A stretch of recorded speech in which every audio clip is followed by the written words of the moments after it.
Okay, we're back for another episode of the Body Beauty Show. I'm joined today by Lisa Woody of Live Well 360 Beauty and Wellness Center out in Edmond, Oklahoma. And we're delighted that you're here. How was the Lisa? Thank you. I'm doing great. And in spite of COVID and what we're dealing with increasing numbers here in Oklahoma, I'm doing really well. Well, that's good. I know a lot of folks are hurting immensely at the moment and watching their businesses getting eaten alive by the shutdowns and the rest of it. And maybe we'll get into how you're hedging against that down the line here on the show today. But why don't we start with the backstory of Lisa, a bit about how you got into the universe of massage and wellness and what you do today. Okay. From a little kid, I knew I wanted to be in the medical field. My goal was to be a pediatrician, and I kept that goal until pretty much my senior year in high school, and decided I did not want to go to school for that much longer to become a pediatrician. So I went into nursing school, and I loved it. I was working my way through nursing school as a habilitation training specialist, which meant I was working with a young woman that had cerebral palsy. So I worked with her on a daily basis, doing her therapies and just learning whatever daily living skills that she could. And I also started working in a Alzheimer unit in a nursing home. When I got to the point in nursing school that we were doing clinicals in the hospital, over about a 2 to 3 month span, the young woman that I was working with had to have her brain shunt replaced twice. And we lost 2 residents in the Alzheimer unit. And because I was, at the time, a CNA, certified nursing assistant, and the only one in the unit that was in nursing school, the unit nurse thought it would be great practice for me to prep the bodies for the morgue. And the first resident we lost, I thought she was joking and started to walk away from the nursing station. And she said, "I'm not kidding." And I was like, I've never done that before. She said, "Well, I'll help you, but this is going to set you apart from your classmates in nursing school." So I did it. But, one day I was in clinicals in nursing school, and it just hit me. I can't deal with losing a child. I could not do it. So I decided change my course. And I went into business school and went into accounting. Wow. Riveting. Total change. And I ended up working in the oil industry. Became a single mom in 2001, got laid off in 2002 when the oil industry, especially in Oklahoma, turned upside down, and looked for a job in accounting forever. After nearly a year, I hadn't found a job in Oklahoma and decided to move to the Dallas area. Moved in with a friend that had a big house, helped him with his photography business until I found another job and could get back into my own place.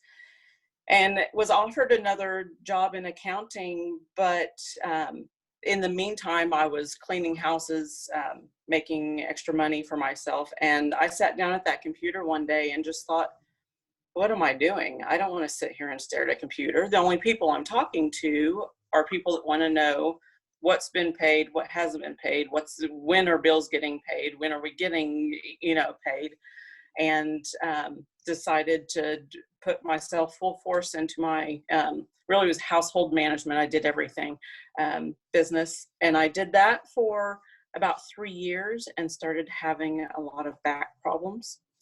I'm not the most graceful person, so I had some car accidents. I slipped on the ice. I fell in a hole. Wow. It really, yeah. I slipped into a hole. Didn't really fall. Okay. How deep was this hole? I'm concerned. I'm not entirely sure, but it was deep enough that my whole ankle went into it and Oof. just radiated up my whole right side of my body. Wow. Um, and I got to the point I was in excruciating pain. I wasn't able to do a lot of the things that I needed to do running my business. And just one day, I started thinking about, okay, it's time to start looking for something else to do. Um, and it just, it, the universe knew where I was supposed to be. Every time I turned on the radio or the TV, there was a commercial for a massage therapy school or some place that was hiring massage therapists. And I was like, well, I know the benefits of massage. I'd done massage through all of my injuries. When I was younger, I had horrible growing pains, and to the point that my dad actually went to Colorado for like 6 weeks to take a course just to learn massage to help me through Wow. when I'm having growing pains. So I knew there were huge benefits, and I thought, that would put me back in the medical field, which is where I really wanted to be. I've always been a caretaker, and trying to, well, how can I help you? Where does it hurt? What can I do? I found a school that I loved. The instructor was amazing. We still stay in touch today, 15 years later. And I fell in love with it. It's truly my passion. I wouldn't, I think now about, okay, it's been 15 years. There's going to come a point that I'm not able to do massage therapy anymore. I don't know when that point will be, because now I still feel like I just started doing massage therapy. But I'm starting to think, okay, what am I going to do when I'm physically not able to do massage therapy? But I know without a doubt this industry, and specifically around massage therapy, is where I will stay, because it's part of me. I love it. I absolutely love it. So that's how I got to where I am now. Yeah, and your shirt, by the way, is directly congruent with your caretaking ethos, which listeners obviously can't see this, but her shirt says "Love one another." I don't think I have a single shirt in my closet that has a heart on it, but Lisa does, because she's loving. Maybe there's something I could work on there by being more loving myself. But in any case, she's a caretaker. She's loving. She's amazing, and I appreciate you sharing that backstory. That's helpful for the listeners to have some context. So. Let's get into then how you've built the business and your journey now. You said you've been doing massage for 15 years, and you started your own business. Or rather, when did you start Live Well? When was that instantiated and created? Live Well actually started about 6 years ago, when I moved my sons and I to Edmond from the Dallas area. I moved home. Basically is what I did. I grew up in Oklahoma City. Up until that point, when I was in Dallas, I started out in a medical spa. Wasn't there very long before I had people reaching out to me that wanted me to come to their homes. And I quickly realized I could do much better for myself and my son working for myself. Yeah. So I've essentially been self-employed the majority of my career as a massage therapist. I worked for about 6 years with children and adults with disabilities through a state-funded program in Texas. So my background, my concentration is really in medical and sports massage. So when I moved back to Edmond, I knew that's where I wanted to stay, because that's what I really knew and where my continuing education all was. And so I knew I did not want to work for somebody else. And I just went for it. I knew this was the only way it was going to happen. So I just jumped in. Were you nervous when you decided to do that?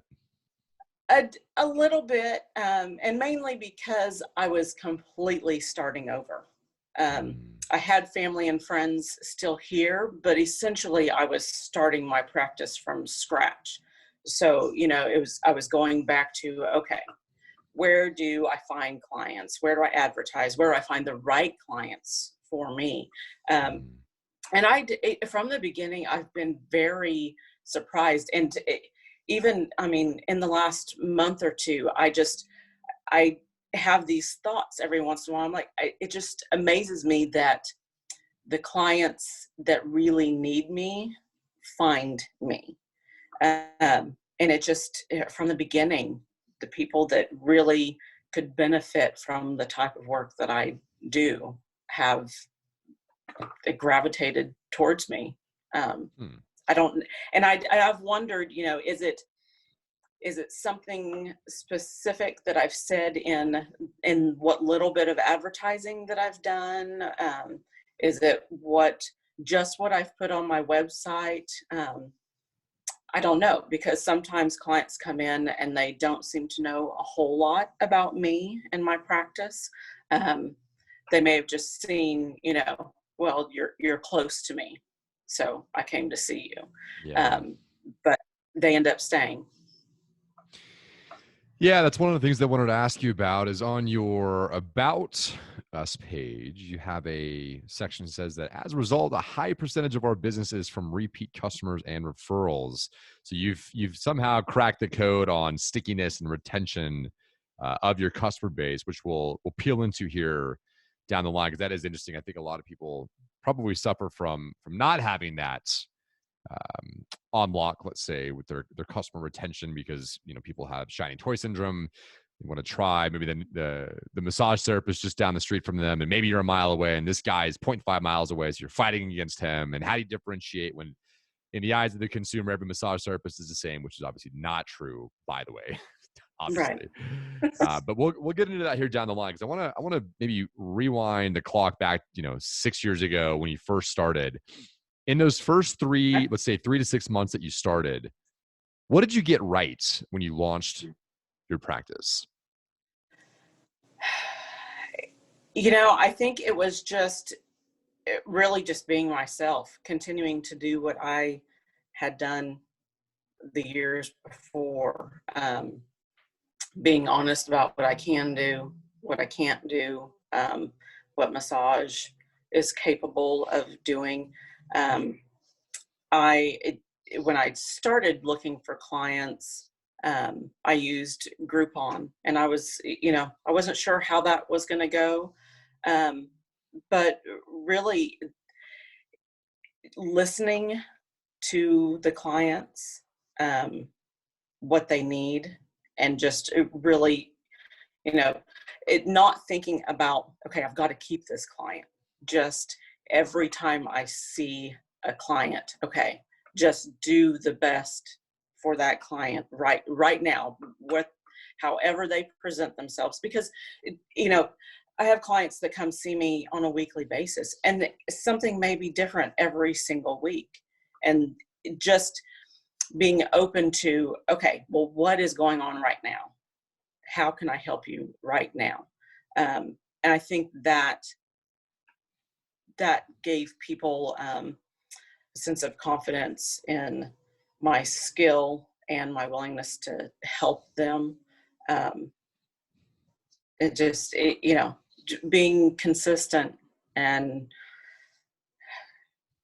being open to everybody, and accepting everybody as they are, and being eager to learn. If I had a client that I've never dealt with that condition before, but I'm going to figure it out. I'm going to figure out the best way that I can help you with the tools that I have. And I think that is what has kept, because I still see some of those clients from 6 years ago. A good deal of them I do, actually. And I think just they know that that's the treatment that they're going to get, and why I get so many repeats and referrals from those clients.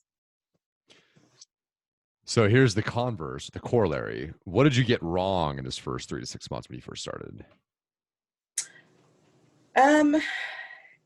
Really, I think that really the only thing wrong was where I chose to put my business in the beginning. The physical location, you mean? Right, right. Okay. It didn't have the level of privacy that I really needed. It was in a center with other salon businesses. So I had my own office, but there were a lot of people, and people in the hallways, and there was no way to block out that noise, you know. So really that was a big change for me. But I was actually only there, I was probably only there for 4 or 5 months. And a client reached out to me that the retirement center that she worked at was looking for a massage therapist, and they had a room. So that's where I went to next. I see. I think location is key. If you're in a not comfortable environment for the customer internal to the location, that's obviously a separate issue. But the actual geographic location and the proximity to larger bodies of the population, in other words, if you're out in the sticks, probably going to be harder to convince somebody to drive out to see you. I mean, I drive 3 miles, maybe 5 tops to go see my guy. And even that's like, I wish you were just down the street. And if he was down the street, I would never go anywhere else because he's so close. And that's how I think a lot of people choose their coffee shop and that kind of thing is simply just the distance from them. So would you suggest that for the massage therapist that is looking to rent a space, that they should consider the population or the demographics or whatever in the location they're looking at, or maybe give them some ideas on how to approach that? You know, that's interesting because it is important. Where we're located now is on a main street off of another main street. So new clients often come in and they're like, oh, I drive by here all the time. I've seen your place. I didn't realize that, you know, that this was you. However, I have some clients that drive from other cities just to see me. I had one client that came to see me even when I was further north in Edmond, that was at that point already driving 30 minutes. So he was driving a good 45 minutes to see me. So I think the quality of the massage therapist has something to do with it, but being in a place that is inviting, you know, not driving into an area that you're like, oh boy, where am I going? Yeah. Is this right? Am I lost? What's going on here? Is somebody going to jump out of the woods? A location definitely can make a difference in growing a practice. But you never know. Some people, quality depends more than, you know, the actual location. But you do want to, you know, it being visible, I think, is a big deal. 100%. Yeah. I was in a location that I had hoped to be able to grow in, and really I'm glad I left there when I did, because finding it was a little difficult, and not because it wasn't in a really bad spot. It was just the street was lined with trees. there weren't a lot of street lights. It was a beautiful location, but if you didn't know exactly where you're going, and even I myself, I mean, I passed it a couple of times because the speed on the street was that, you know, if you slow down too much, the people behind you are going to get mad at you. So I even passed it a few times because I was like, oh, there it is. Oh, it's gone. So it can, you know, I think and I think if it had just been more visible from the street, it would have been better. So that, you know, making sure your storefront, whatever it is, that, you know, it's easily recognizable so that people don't get frustrated and, you know, they're like, oh, I hate coming here because I pass it, I can't find it, where are you? That, you know, you want to make it as easy all around for people as possible. Nobody has time for friction, delays, latency, lag times. They want it, and they want it yesterday. Again, Starbucks drive-through, perfect example of that. If it takes 2 minutes to get my latte, I'm irate. If it takes 1 minute and 58 seconds, it's okay. But it better be in my hand yesterday, or otherwise I'm pissed, says the average consumer in America, where the average attention span is 8 seconds, according to some research that Microsoft is routinely citing, if I'm not mistaken. But in any case, yeah, we certainly need to make it easy on our consumers and our customers. And one way that we can do that, I'm actually looking to see. So how are you? Let's see. I am wrong. Just kidding. Actually, no. I'm sorry. I'm lying. You do have Referizer on your website, which gives people a way to, if I'm not mistaken, immediately book with you at a discount, depending on whatever sale you have, like Black Friday sales, et cetera, when they first land on the website. So how have you set up your architecture to remove friction for customers? I'm assuming you have a receptionist that takes calls for you to book meetings, et cetera, or appointments. But actually, is that something that you've... Oh, no. Talk to me. How have you worked around that? And that's it. That is becoming... actually, I've just hired somebody that's going to be helping me with that, because it's, you know, for the majority of time, it's just been me.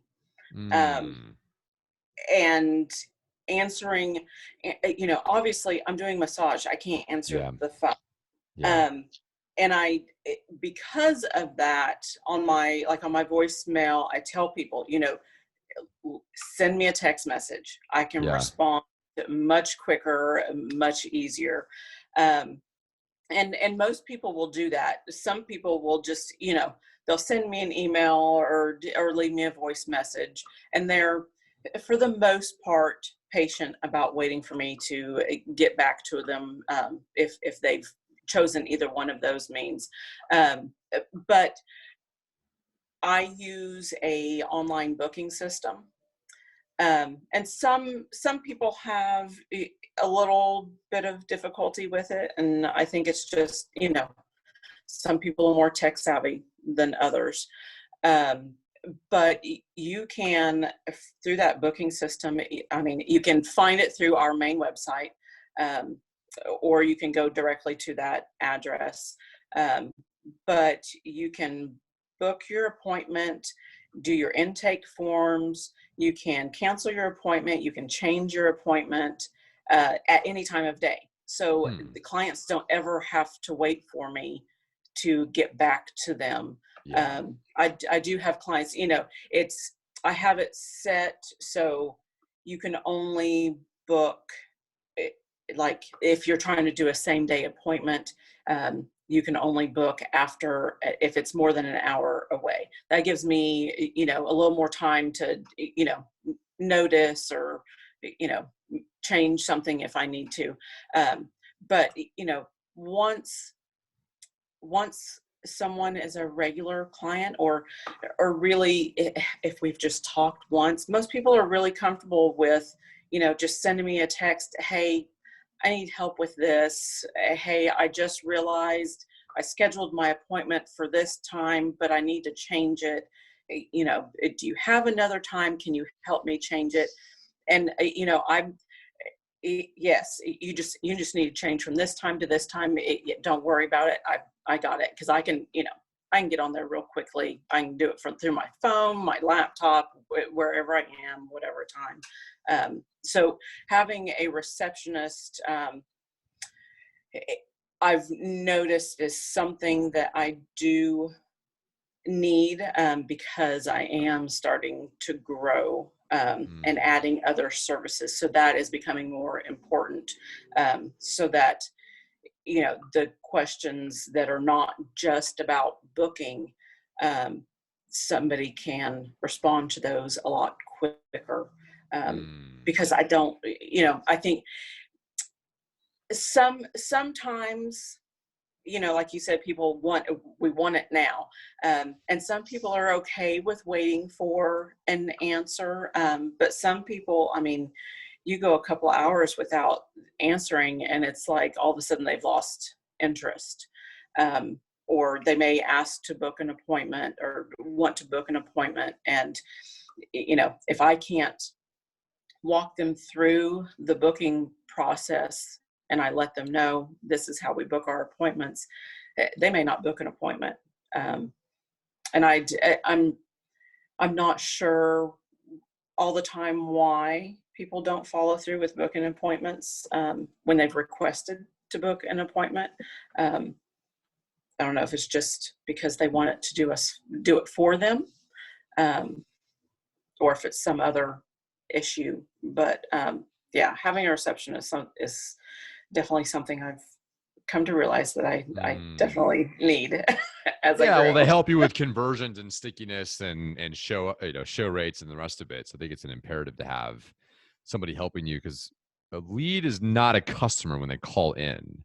You have to Right. convert them. And I think American business collectively, the data on conversion rates is pretty sickening, frankly. But America and its businesses inside of it have an issue largely with conversion. And that's why, if for example, if someone needs a massage and they need it yesterday, and they call place A, and place A sends them to voicemail, you've already lost. Right. That new potential customer is gone forever, because now they're introduced to the possibility of finding someone new who will win them over. And many people just choose the first solution they can find instead of continuing hunting for the next best thing, whatever that might be, best practitioner, product, whatever.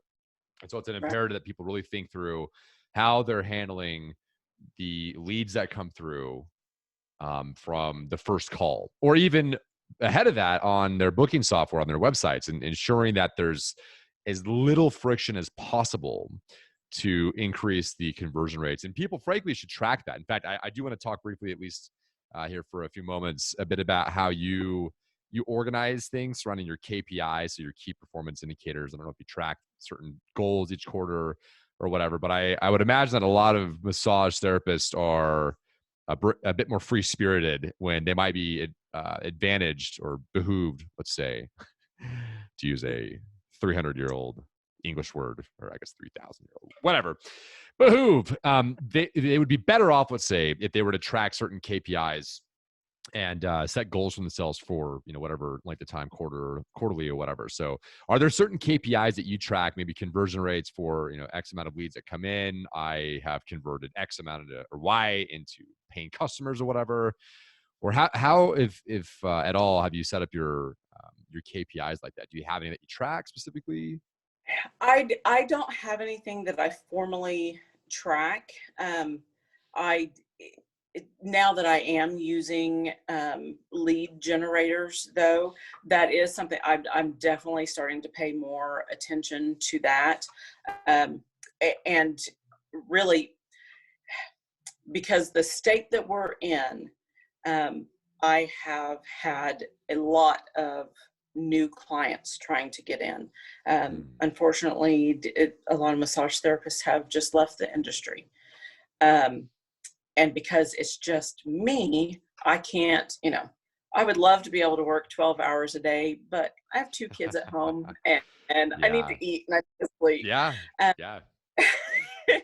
so, but I have been very aware, and really since opening in Edmond, Oklahoma, I have been very aware of my retention rate, which is really my retention rate's about 90%. Mm. And again, I think that just goes back to, my rapport and my professionalism and Yeah. how I, focus on each client. But it, to teach another massage therapist, you know, um, retention skills, I think it's something. It's kind of a personality trait, a little bit, because there are great therapists that just may not retain clients for one reason or another, or don't have a high retention rate. So, I know like I said, I'm very aware that I do have a very high retention rate. And it's interesting because it typically, the clients that do not turn into regulars, and by regulars I mean like coming once a month, or even at least a few times a year. I feel like I know it the first time, when they leave, that okay, that's a client that I won't see again. And it's not, and it's not necessarily because of anything that I did or didn't do. I think it's because of what they are looking for. Mm. And massage is a very personal industry, so there is, you know it can take a while for somebody to find that good match. Yeah, and you don't stick with everyone, and not everyone sticks with you. Right. Meaning, personality wise, rapport wise, and the rest of it. I think people are looking for that, even though massage is generally not something that's really a social thing because you're, face down, half asleep, enjoying the pure ecstasy from the destruction of the adhesions in your traps, etc. But it's certainly something that after the massage is over, I have some rapport with my guy, whatever, ask him Right. how he is, and if I hated him, I probably wouldn't go see him. That's that rapport, that EQ, emotional intelligence stuff is important as well. So I would implore the listener to do what Lisa does, and that's a bit of a hybrid of let's see if I can encapsulate this in a nutshell. Be true to what you are, so be authentic with yourself, and stop trying to be someone else that you think is what your customer wants, but just be you, and people will naturally be magnetized in your direction and will stick with you if they're like you, et cetera, if they like you, whatever. Focus on rapport. And then I think maybe the most important bit is, instead of just rushing people onto the table, like some of these, back before I matured a bit, let's say, and I would go to massage places in the mall, which are very much so cattle-esque, where there's literally nothing said. They just usher you on a table. They put a paper towel in your face and then just go to town.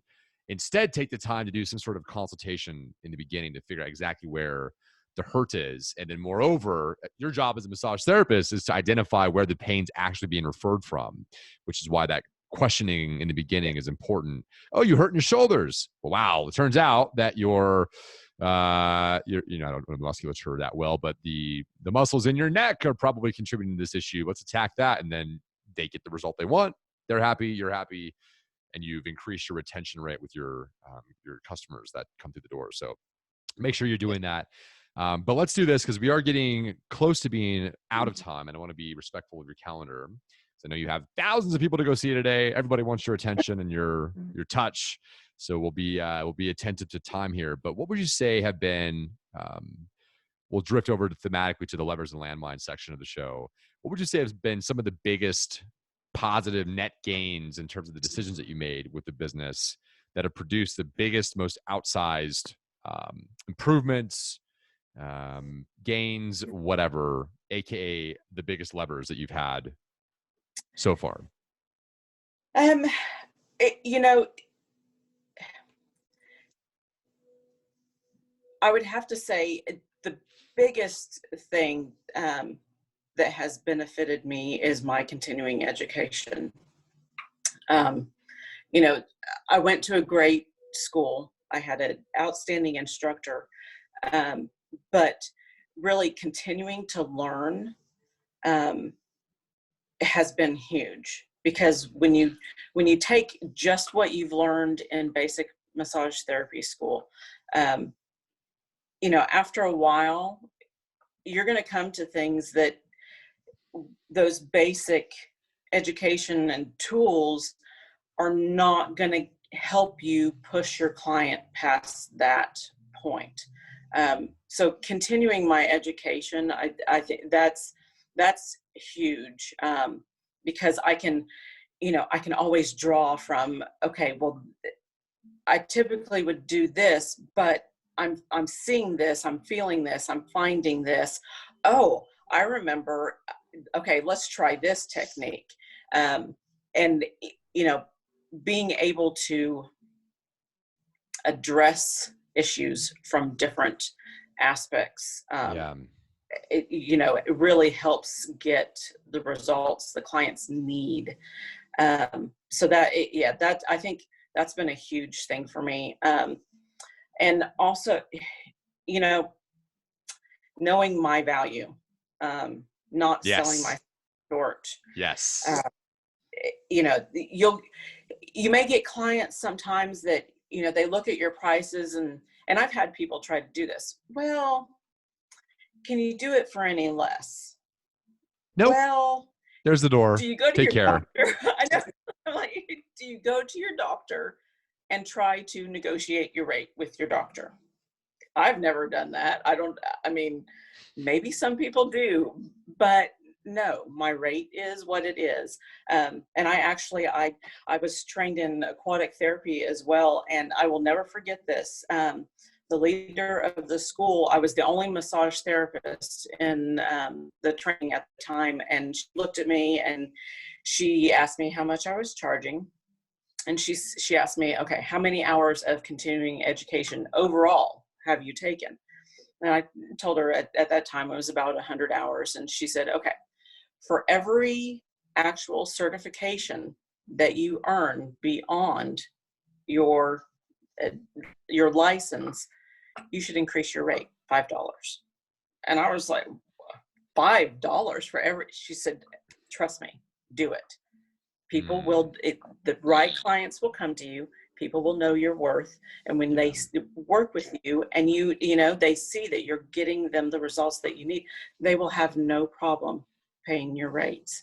And sure enough, I raised my rates and my clients had no issue with it at all. So sticking to, you know, knowing what my services are worth. And, you know, if you think about it this way, how much are people paying in medical insurance and co-pays and prescription medication? How much are they paying for all of that? And it's just putting a Band-Aid on whatever their issue is, but they can come to you and pay this amount and get a massage and actually get results and not have to take that medication, not have to go to the doctor every month just to be told, well, let's try this. Well, let's try this. They know that what the service that they're getting from you is what you're charging. Here's how you present price, listeners, when it comes to that in the discussion during your consultation or whatever. Okay, here's the secret magic formula for how to present price. The price is, that's it. No apology, no explanation, meaning no defensive, well, the reason we do that is because the industry standard. No, the price is X. Take it or leave it. There's the door if you don't want to pay. You can't, well, I'm confused. You have a problem. You came to me with the problem. I'm the guy that can fix it. This is what it's going to cost you. Do you want it or not? No? Okay, well, there's the door. Adios. I can't help you. I can't serve you. That's the direction you want to go. When people try to nickel and dime me, the answer is a very sophisticated, complicated response, and it usually involves 2 letters, and it's no.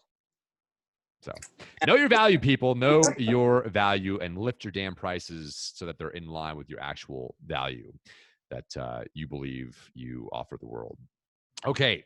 Well, let's do this. Let's briefly touch on maybe the single biggest landmine that you've stepped on or nearly stepped on too. Let's say that's a possibility.